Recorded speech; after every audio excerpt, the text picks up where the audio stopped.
صورة في كتاب الله تقرأها على جسدك بيقين تام، أقسم بالله ما كأن فيك مرض. الله أكبر. ليش يا جماعة الخير؟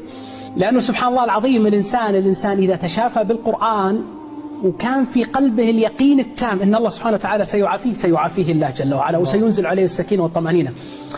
أنا أبختم بجزئية واحدة. كنت يوم من الأيام عند أحد الرقاة المشهورين جدا. أنا ما أقول لكم في كتاب ولا أقول لكم حدثني فيها فلان، يشهد علي الله رأيتها بعيني. صلينا صلاة المغرب، كنت خلفه مباشرة. طبعا كان مكان عام فيه عدد مو بشوي من المرضى المعيول والمسحور وإلى آخره. كان منظر يعني ترى فيه عظيم عافية الله لك. الحمد لله. امرأة، أنا كنت خلف الشيخ مباشرة، بعربية ما تقدر تمشي. قال الشيخ اللي ولي المرأة هذه وش فيها؟